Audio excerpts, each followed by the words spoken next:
हमने बचपन से ही सुना है कि चार धाम होते हैं और चार धाम की यात्रा करनी जरूरी होती है। तो चलिए हम जानते हैं कि भारत पे ये चार धाम कौन से हैं। उत्तराखंड में स्थित बद्रीनाथ, उसके बाद हमें यहाँ मिल जाता है यमुनोत्री, गंगोत्री और केदारनाथ धाम। ये चार मिला के एक छोटा धाम होता है। फिर हमें मिलता है तमिलनाडु, तमिलनाडु में होता है रामेश्वरम धाम। फिर इसके बाद हमें मिलता है गुजरात, गुजरात पे है द्वारका धाम। उसके बाद हमें मिलता है उड़ीसा, उड़ीसा में है पुरी धाम जो भगवान जगन्नाथ को समर्पित है। और ऐसी ही जानकारी के लिए हमें सब्सक्राइब करें।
हमने बचपन से ही सुना है कि चार धाम होते हैं और चार धाम की यात्रा करनी जरूरी होती है। तो चलिए हम जानते हैं कि भारत पे ये चार धाम कौन से हैं। उत्तराखंड में स्थित बद्रीनाथ, उसके बाद हमें यहाँ मिल जाता है यमुनोत्री, गंगोत्री और केदारनाथ धाम। ये चार मिला के एक छोटा धाम होता है। फिर हमें मिलता है तमिलनाडु, तमिलनाडु में होता है रामेश्वरम धाम।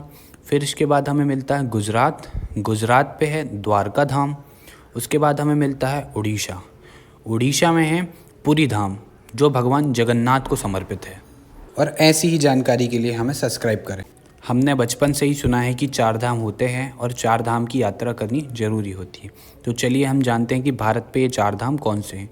उत्तराखंड में स्थित बद्रीनाथ, उसके बाद हमें यहाँ मिल जाता है यमुनोत्री, गंगोत्री और केदारनाथ धाम। ये चार मिला के एक छोटा धाम होता है। फिर हमें मिलता है तमिलनाडु, तमिलनाडु में होता है रामेश्वरम धाम। फिर इसके बाद हमें मिलता है गुजरात, गुजरात पे है द्वारका धाम। उसके बाद हमें मिलता है उड़ीसा, उड़ीसा में है पुरी धाम जो भगवान जगन्नाथ को समर्पित है। और ऐसी ही जानकारी के लिए हमें सब्सक्राइब करें।